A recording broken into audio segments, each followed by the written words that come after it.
Welcome to The Stars Made Me Do It. We are back with an oldie but goodie. I don't know, a classic. We are here for some basic astrology talk today. So newbies, this is for you, and OG listeners, as well as like seasoned astrology peeps. This is a fun refresh. Always love a good fun refresh, especially like after, I don't know, we've been talking astrology or learning astrology for a long time. It's fun to go back to the fundamentals. It's fundamental. When I was reading through our notes, I said elements is such a fun, and I was like, it's such a fun fundamental, you know. Fun fundamental. It's a fun fundamental. Maybe we can call that like some sort of like episode basics, the fundamentals. Yes. Yeah, definitely. I like that a lot. But yes, if you are new to astrology, this is a great place to start, because even like, you know, if you do know all the signs of the zodiac, just having a basic understanding of the elements of it is such a great place to start. And if you're a total like expert in astrology, it's such a nice reminder, because we've got so many planets in our birth chart beyond just like our sun sign. And it's a cool, I don't know, I like looking at how many elements I do have in my birth chart. Like I've got very little water and air, and I've got very heavy fire and earth, you know, and you've got like just very heavy air and pretty much no fire. Yeah.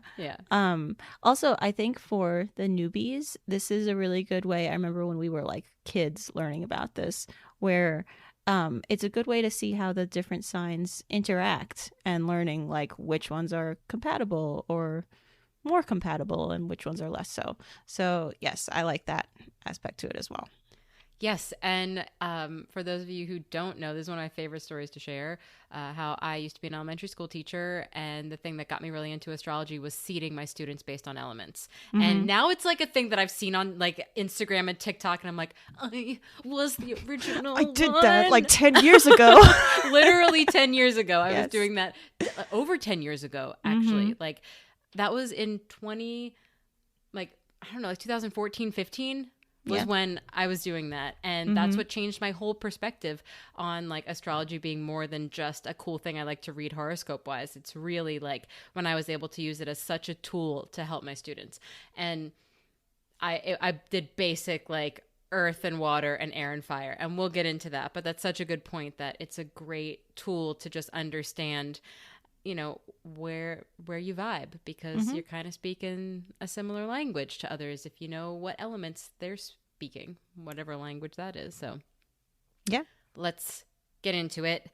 We've got 4 elements. Would you like to tell us? I do. I want to tell them in case you don't know, because you might not. These are the 4 elements. We have fire, earth, air, and water. And those are the order that they show up in the zodiac. Yes. I was going to do earth, air, fire, water, because I feel like I remember from The Craft. Yes, that's how like they said chanting. it. And that will always be in our brain. Always in my head. Yes. Air, fire, water. Yeah, I know. But it doesn't actually show up like that on the wheel, right? Yeah. So we'll go in the correct order, but say it how you want. It doesn't really matter. I know. Still in my brain, always earth, air, fire, water. Because of that. Like, because of that fundamental, millennial, witchy, I don't know. Like we should... Did they go over their elements or their signs in that movie? Maybe we should do a rewatch. I think we do. And we need to talk about my weird experiences with that movie. Remember how like I couldn't something anytime I tried to watch that movie, something would go wrong, where like there'd be a blackout, or like it would get interrupted somehow, or just like something there was like, or like the VHS wouldn't work.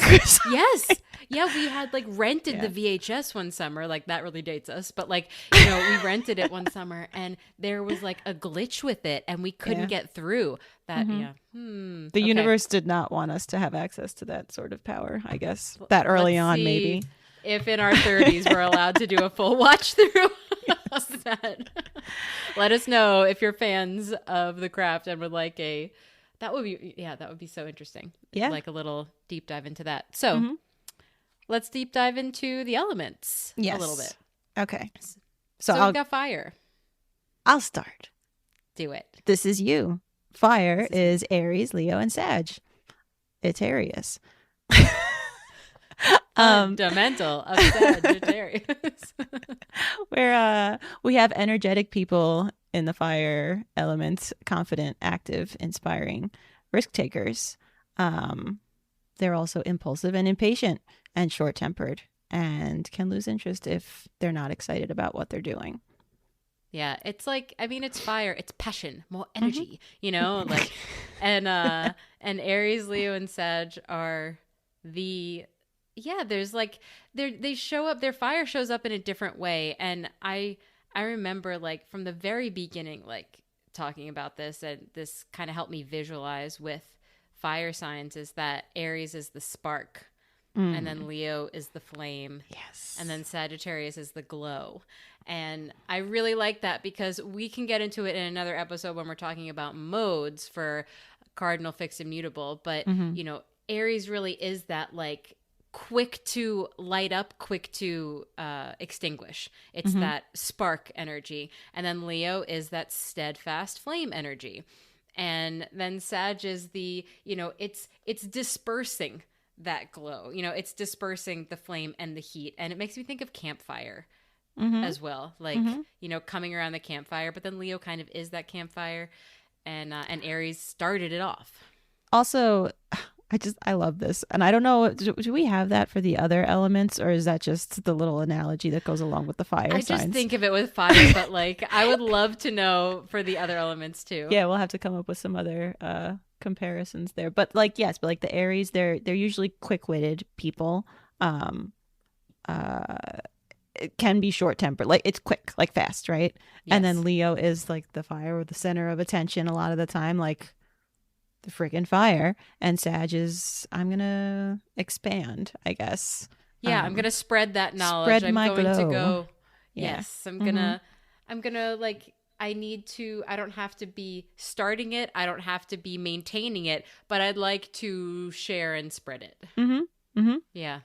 Yes. Yeah. And so fire signs have that confidence though. And like, I feel like ego is so associated with fire because there is confidence there and there is action behind it. Like fire signs are the signs taking action. And so like you said, you don't like have fire in your chart. And that's why when I come into your life, shit gets done. Yes.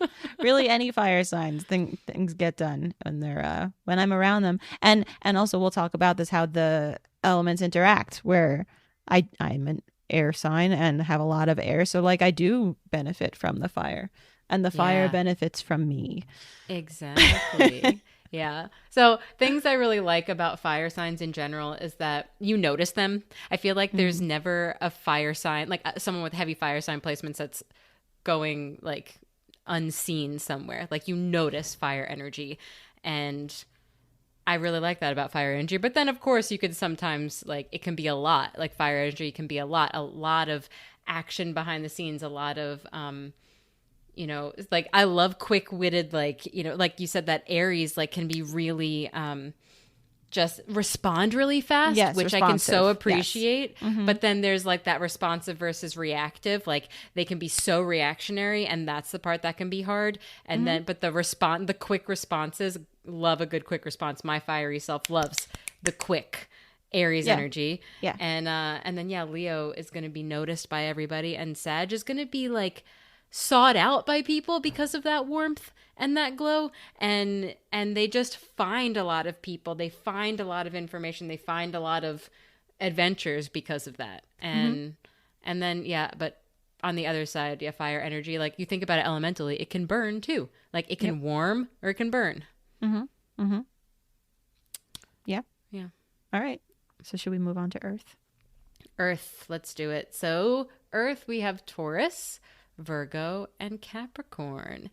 And Earth is, I mean, like each element that we go through, like fire, and then the one right next to it is like a little less compatible with it. So like fire and earth don't share a lot in common. Like earth is this reliable and practical, patient, hardworking, stable. Like we think about the element of earth itself. And then we apply that to those signs, Taurus, Virgo, Capricorn, and how these are the signs you can count on, you know? These are the signs that are like building the things, making the money, showing up with the resources. Like, they are practical, patient, and they're not trying to do something just to get it done. They're trying to do something to, most of the time, like, do it well. Mm-hmm. Mm-hmm. And then we also have a stubbornness, though, because they are, if you think elementally of earth, air, fire, water, they are the least movable. So they're going to be more stubborn and resistant to change, and also more cautious because of that. Like, they're not those impulsive fire signs.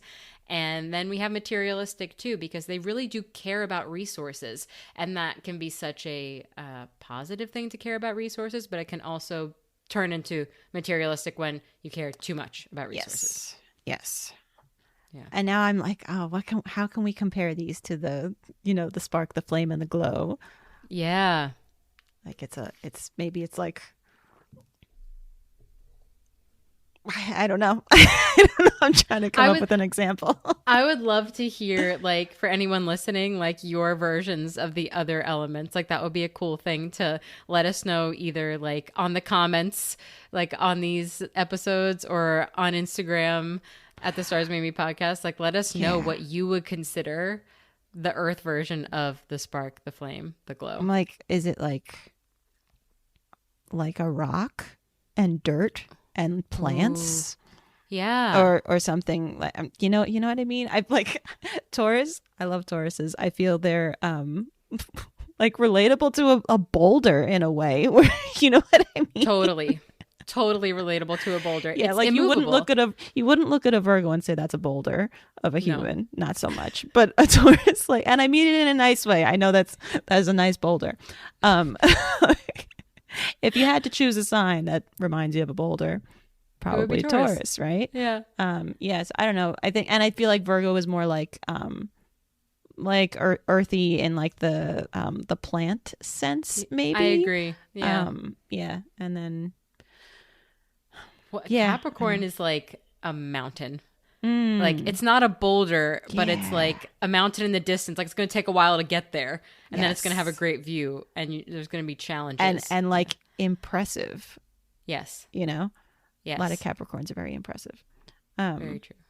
Okay, cool. So then air signs, we have Gemini, Libra, and Aquarius. These are the intellectual, curious people, usually good at communicating, or they want to be good at communicating, hardworking, I'm sorry, nope, went back up there, social, and open to new ideas. I think also a lot of the time they're very much in their heads, and like dreamers in a way.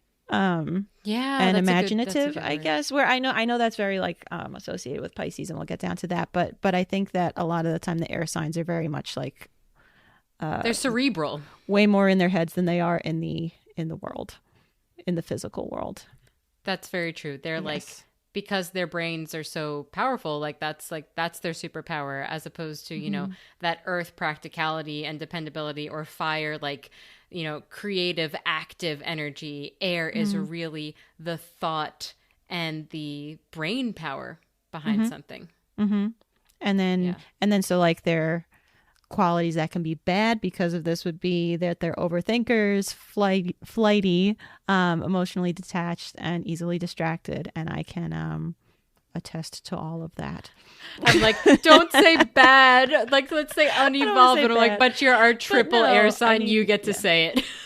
I mean, generally, overthinkers, like, it's like when you're overthinking something's not great all the time. I mean, I do think that being emotionally detached can be a superpower to a point. Distracted, not a great quality. Which I am, like, very easily distracted. I'm thinking like distracted, like, I don't know, this just came into my brain, like in a really like serious situation. If like there's an air sign who is living a really tough life and you are emotionally detached and easily distracted, that's probably going to help you so much move through really hard times, as opposed to, we'll get to it with water that has a lot more of that emotional connected, or even earth that really can hold on to things. So, it doesn't have to be bad. It could be like, you know, an asset to have that detached or distracted nature. But in general, if you want someone for your ideas on the group project, you want the air sign. And if you want someone to make sure it's going to get done on time, it's the earth sign, you know? Like that's kind of the difference there. But I mean, yeah, for other signs too, like we talked about this on previous episodes about the difference between like, I've got my earth moon and you've got your air moon. And I'm like, all the air moons in my life, like, why do you not like feel these emotions the way I feel these emotions? But that's because emotions are in the brain. And I also think it's so important for air signs to like take ownership of that. Like, I don't have to feel things to maybe like cry things out or to really like embody. It's like, I can think through it. I can talk through it. Like, air signs are the communicators, and they're also the most social signs, because we have Gemini, Libra, and Aquarius. Those are like literally the three signs that are known for being the most social. Gemini is like all about friends. Libra's all about relationships, and Aquarius is like from a distance all about humanity. So it's like so like they're the social signs. And like what would be like, I don't know, like the wind, a tornado, like what's... Well, no, I don't want to say a tornado. I feel like a tornado would like mix, that would be like earth and air together, yeah. Which we should come up with those as well. Where like what are the combos? Earth and fire, right? Would be like lava. Yeah, definitely. Yeah. Magma. Okay, Dr. Evil. I don't. Yeah, you know, you'd have like a gentle breeze, a gust. I'm not really sure. The air is a little. Air is air. Air is the hardest thing to grasp, and you can apply that to these signs too, because that's a good point of like them being in their heads, because as opposed to like being in reality, because air as an element is really hard to grasp. Yeah. Okay. And then water. For water signs, we have Cancer, Scorpio, and Pisces. And water signs are very compassionate. They're very intuitive, emotionally perceptive, and imaginative. And like you said, it's not like other signs can't be imaginative, but when your feelings influence so much and you live in a world of feelings, it's like it comes out in such creative, imaginative ways for these water signs. Water signs are really emotionally in tune when you're noticing it. I feel like sometimes they shut it down. Like Scorpio might be more likely to shut something down, and Cancer might be more likely to really let it out, and Pisces might be more likely to drown in it. You know, like there's there's all different ways of feeling that. But in general, they really understand emotion so much, and it's the water signs that can walk into a room and be like, what's wrong? Like, what's going on here? Because they feel it. It's that like emotional spongy energy. But because of that, they can also hold on to their emotions, and they can be highly sensitive or very overwhelmed by those feelings. Like if you think about it as an emotional sponge, like when the sponge is debored, a word in English. Is that a word? Debored? Débordé. I don't know. Overflows. When there's too much in like a container, too saturated, when there's like it's too much, it can't hold anymore. When you think of a sponge like that, like you really need to, like, that's the overwhelm, and then like needing to squeeze out that sponge, because it is such a superpower to be able to like feel and absorb all of those things. Water signs are the people that you want to cry with, you know, when you're feeling like they can handle it. Like they're a sponge that can handle the feels. Yeah. The water signs.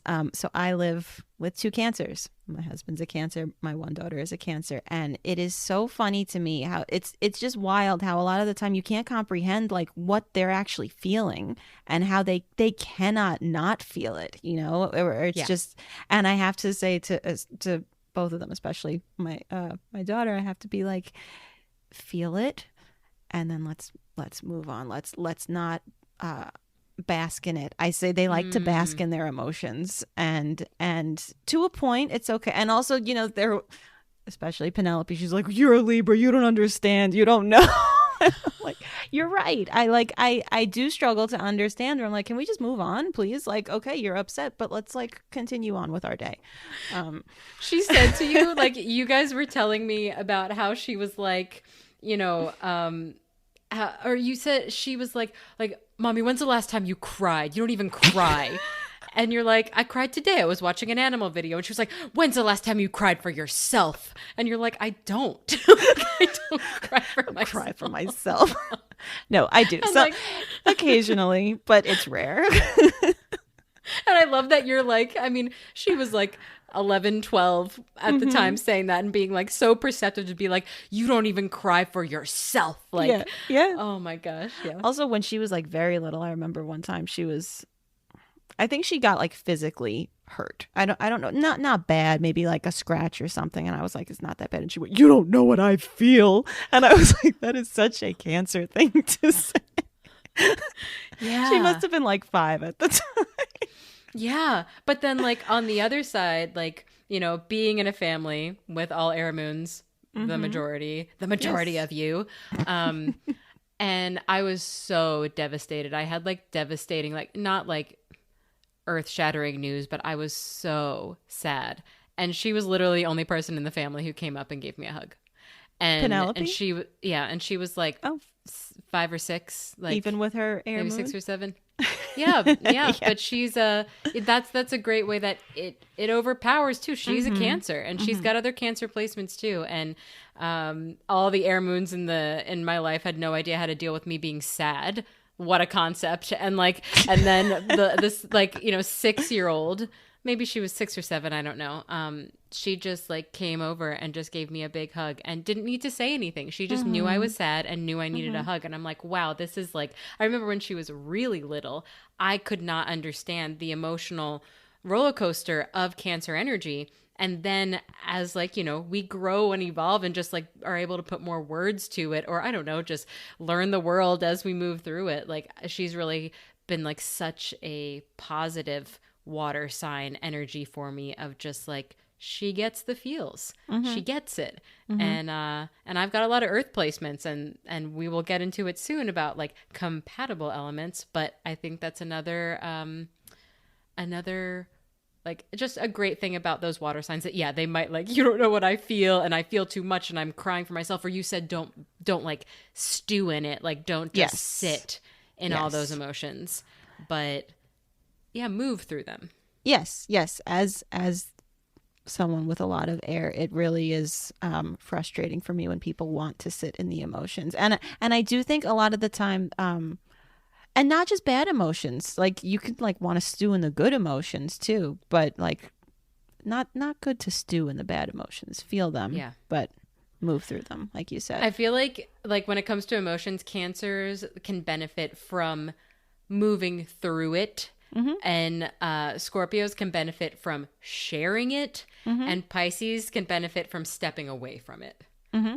Yes. I feel like and I don't know what, how I'd compare, like, I think Cancer, I always see it as a wave. I always see Cancer as a wave. I see Scorpio as a deep water dive, like deep in the ocean. Yeah. Deep in the ocean. And for Pisces, it's almost like when it rain comes out of or something. Yeah. I feel like it's a mister, mister. like making, like a plant mister. You have a very not a fun man, plant mister. not a man mister. Oh my god, no, literally. Like, my friend the other day was like, oh, because it's been a heat wave in France, and she's like, yeah, we're gonna go to this restaurant, and they have like these 2 really nice misters, and I was like these 2 nice gentlemen, like, who are we talking about? And then she sent me a video, and it was like literally the misters outside on the terrace, but. Yes, I feel like Pisces is a mister. My mister. That's such a Pisces if anyone's mister. Watching this is my beautiful mister. It's like a Pisces, like Libra mister. It is kind of Pisces Libra. I have it for my plants, and also for when my dog's acting up. He gets a little mist. It's not as aggressive as like a squirt gun, but yeah, he just gets a little mist. A little mist. Well, and he's a fire sign, and he hates it. Oh my god, wait, that's so perfect. Whereas like my Pisces cat would be like, do it again, I would say though generally that dogs don't like to be like, well, no, there's like the we'll get into that another time, dog signs and all that. But yes, my Sagittarian dog does not like when I missed him. There you go. Yes. Well, let's talk about the compatibility of it. Yes, the compatibility with other people and compatibility within your own chart. So you have air and fire. Then this is big generalization, but air and fire are generally the compatible ones, and then earth and water are compatible with each other. You and I are air and fire, and it works out very well. Also, little side note here, I think we should mention that there's a lot of like commonalities with certain signs where like the fire and water are the emotional ones generally, and then the earth and air are less so, right? I love the meme of like someone like is turning around driving and being like, what's wrong with you? And that's air and earth saying that. And then you have a kid screaming at the top of their lungs in the back. And that is like fire and water. Yeah. Like, so even if fire and water technically aren't compatible elements, they are the ones to express the things. Whereas earth and air are much more of like this perceiving of, and I will also note, we didn't go over this. There's elements are considered either masculine or feminine. Yes. And I don't like to use those words because I don't feel like it properly explains it. I say it because it's what they're referred to, but I also like to think of it as externalizing your energy or internalizing your energy. So we have fire and air are masculine or externalizing your energy elements. And then we have earth and water that are internalizing your energy elements. And so fire is going to let that stuff out, but water has so much emotion that it comes out. And then you have earth, which is the internalizing. They're going to be keeping things on the inside and processing things more internally. And air are very much, even though they're externalizing, they do get caught in their heads a lot. So there is a lot of that inner energy, even though it is a like masculine externalizing sign. And so that's why fire and air are considered compatible and earth and water are considered compatible. It's because they can speak the same language. Fire and air speak externalizing language and earth and water speak internalizing language. And so that's why, as a generalization, those are the ones that are compatible. And that's what I mentioned when I was teaching. I would sit my students based on like fire, air, or earth and water when I was just getting into astrology. And that was like the little like click moment for you where you were like, oh, damn. Like you believed it, but you were like, but this is real. It was so useful. And like, I've got a lot of earth in my chart. And when something becomes practical, like my fire excitement about it gets that much more lit up, where I was like, are you kidding me? This kid who has a really hard time making friends, I get to surround them with compatible signs. And at least it's easier for them to talk. Or this trio of girls, like, you know, there's always like, it always comes down to a 2 against 1. And it's always the 2 compatible signs and the incompatible sign often. In my experience, it was, but you know, and then, okay, well, let's get this other girl a buddy, and, you know, someone that like she could maybe get along with easy to help with that dynamic. And man, was it helpful. Sometimes it worked too well though. Like sometimes I had to redo my seating chart because there was like a very chatty table because they got along so well. So it's really fun to look at the elements.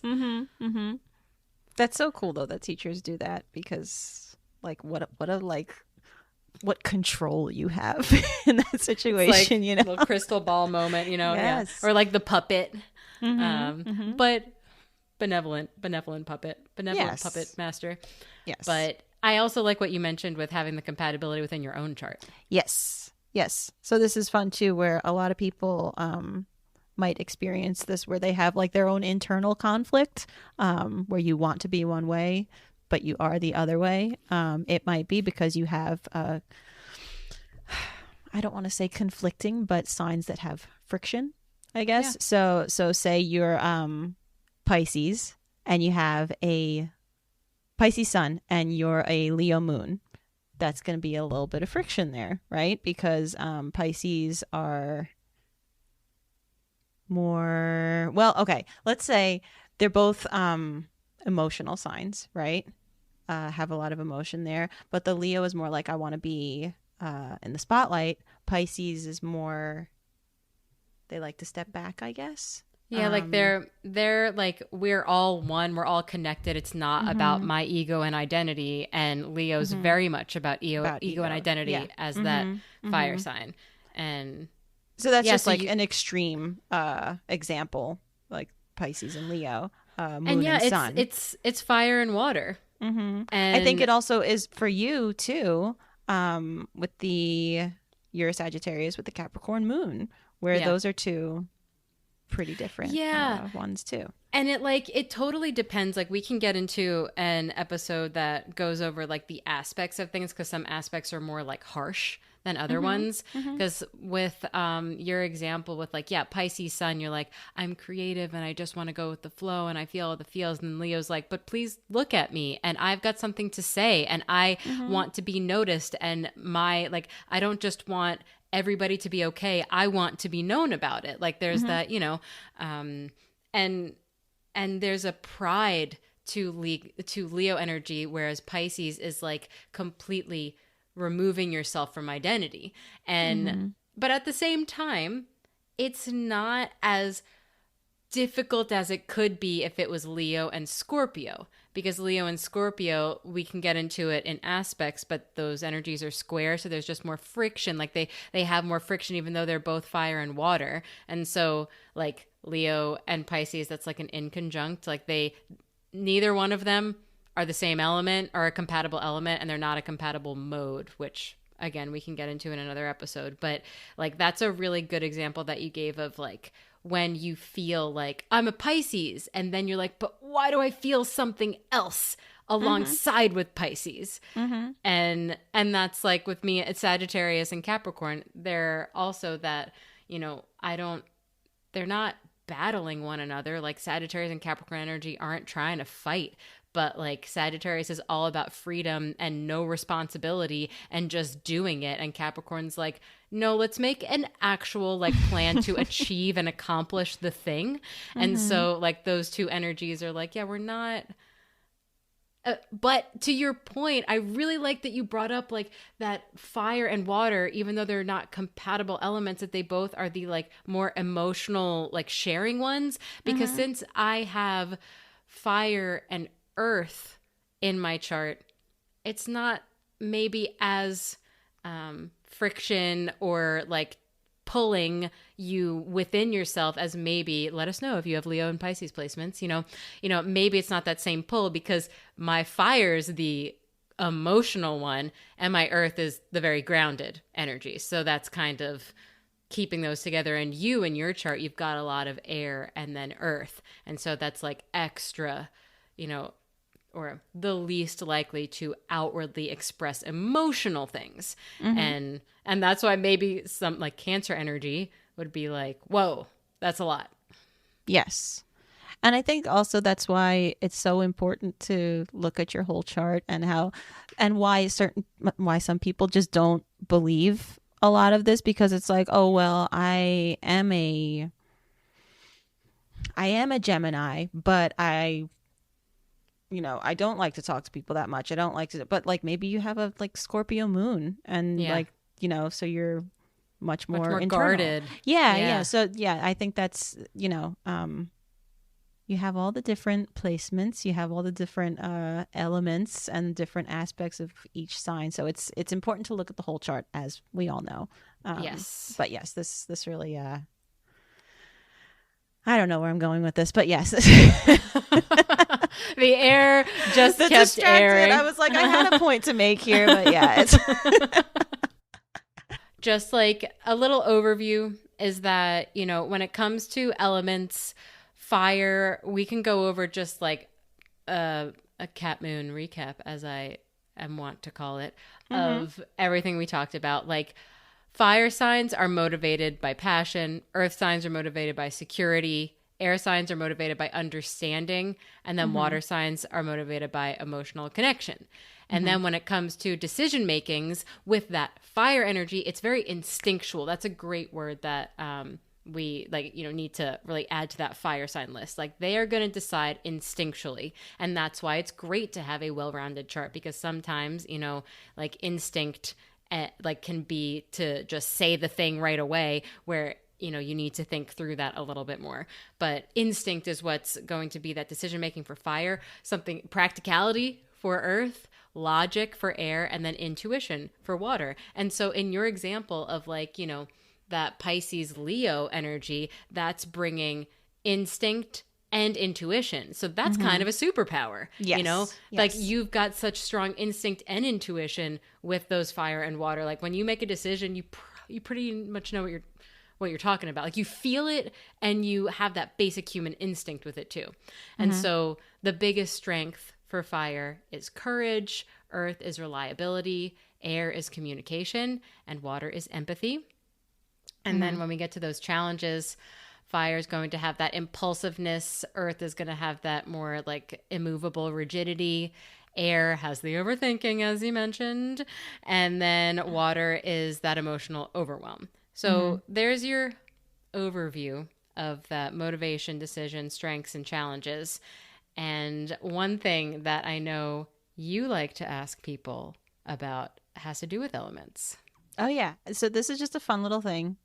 Not always accurate. But if you ask someone what their favorite element is, I mean, I want to say like the first like 10 people I asked who did not know what their element was, or like, maybe most of them didn't know.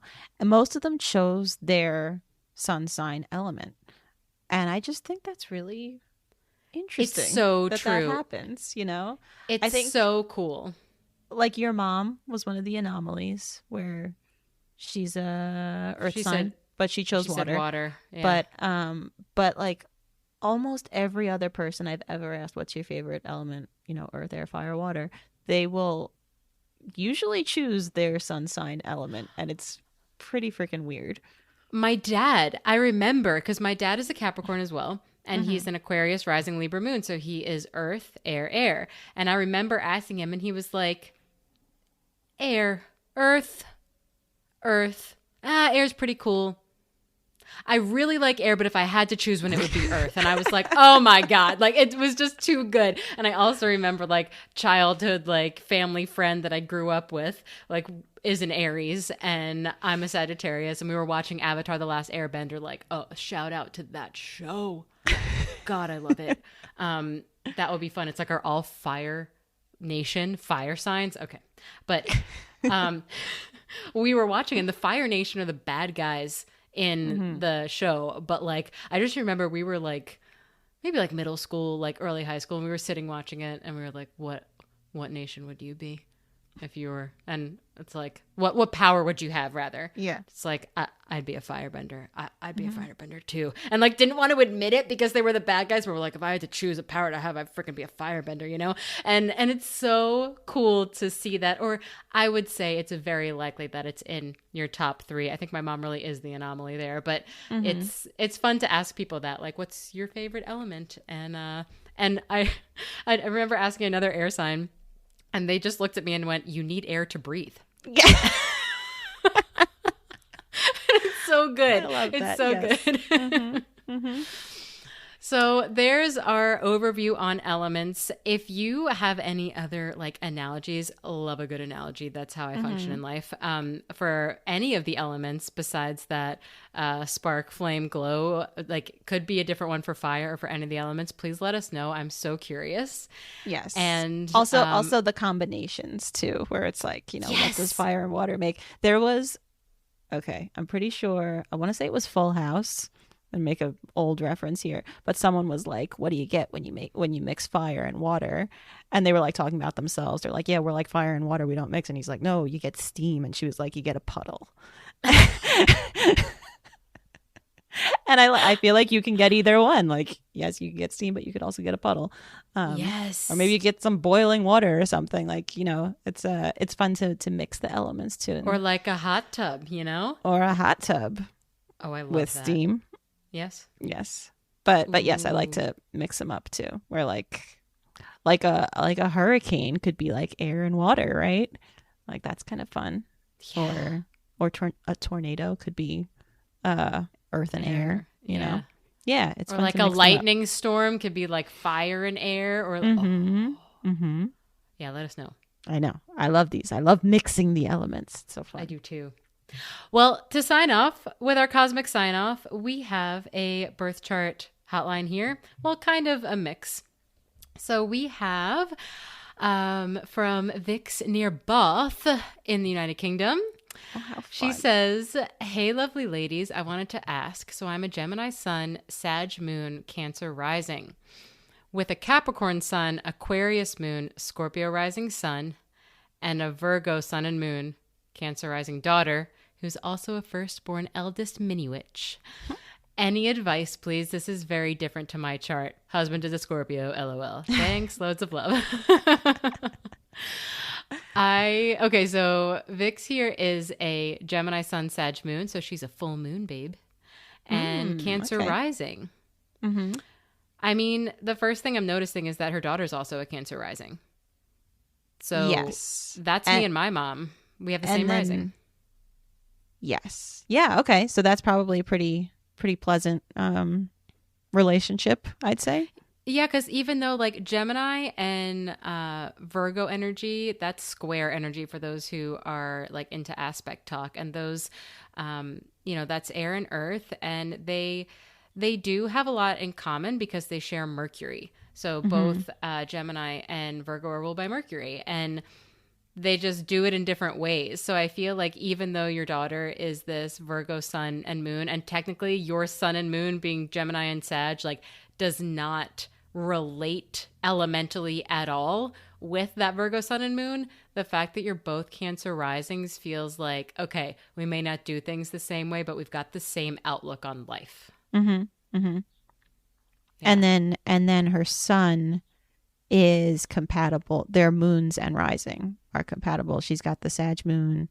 He has an Aquarius moon, and then Cancer. She's a Cancer rising, and he's a Scorpio rising. So, I mean, I would say you probably get along with your kids pretty well. Yeah. Right? Yeah, I would think so too. And I feel like for your son, like your Sag moon and his Aquarius moon both really value freedom and independence. And they can probably be a little like weird. Yeah, you guys right? would probably be weird together. Yeah. Like, and that Scorpio rising, that might be like more guarded. Like your Cancer lovey rising is just like probably not going to let that happen, or like be okay with that when it needs to happen, and like understand and respect that. And Gemini sun and Capricorn sun, it's the same example as that Leo and Pisces, where they don't have anything in common, but they're not necessarily fighting, either. And they're both like maybe less likely to like have those outward emotions. So you might not get each other totally, but I don't think you're not causing a lot of friction. If anything, I would think there might be more friction with you and your daughter, but that Cancer rising that you share is so important. Yes. And then we've got a Scorpio husband that's like, I don't know, it feels like overseeing the madness, you know? Yes, we don't know what his other placements are, but yes, definitely I would say overseeing the madness is a good way to put it. And probably your son and husband like do share some sort of vision with that Scorpio rising, and then having a Scorpio sun dad there. Mm-hmm. Yeah. So let us know, like feedback, if that does check out. I would say like the best way to maybe come together with your daughter would be that Cancer rising, but with an understanding that, man, Virgo sun and moon, it's crazy. I have a friend who is both a Virgo sun and moon Cancer rising and a Capricorn sun Aquarius moon Scorpio rising. Like I know two separate people and they're both awesome people. Like I know your kids as adults, Vix. I like, and they're both awesome people. And there's definitely gonna be with Virgo sun and moon with a Gemini sun Sag moon. Mm-hmm. That's, of all of this, I would say that's the biggest friction. Yes. But so just understanding that fundamentally your daughter probably needs so much structure. Mm-hmm. Yeah. And as a Gemini with the Sag moon, it might be hard to give that. Yeah.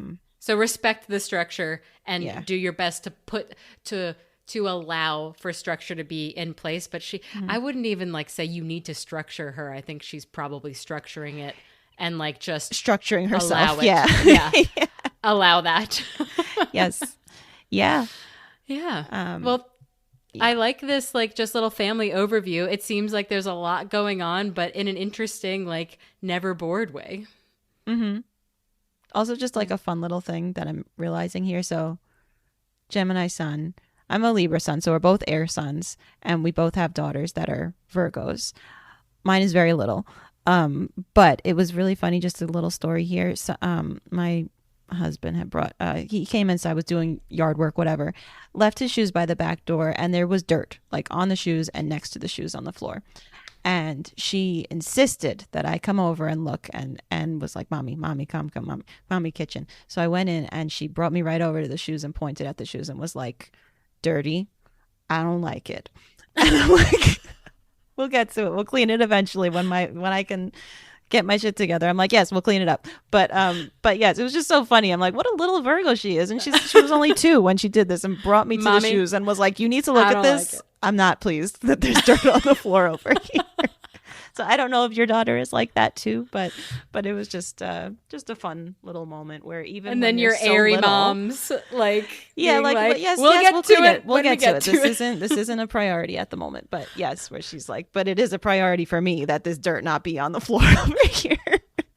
But even when they're so little, like yes. It comes out, it shows. So that's so cute. Mm-hmm. I love that. Yes. Well, thanks for writing in. If you guys would like to share a cosmic sign off, either a birth chart hotline, astro confessional, if you want to like go over some juicy gossip, or just like an overwhelming like what the heck happened story, and here are the signs for it, you can email us at thestarsmademepodcast@gmail.com, and you can either send a typed up like less than 200 words little story for us, or you can send us a voice memo less than 1 minute, and we'd be happy to go over that on a future episode. Yeah, I'm enjoying the cosmic sign-offs. This is fun. Me too. It's a little interaction with the listeners, and it makes me think of like an "Am I the Asshole" / like Dear Abby or whatever that was. Yes. You know, like it's a nice little mix of them. Yes, but the "Am I the Asshole" stories, I could listen to them all day. So send us those too, because I really enjoy if you have your own version of like an "Am I the Asshole," like that would be like an astro confessional. We'd love to get into that, especially if you have the astro deets. Yes. Incredible. Yes. Well, thanks for being with us as we talk about all of the elements. And why did we talk about all the elements today? Because the stars made us do it.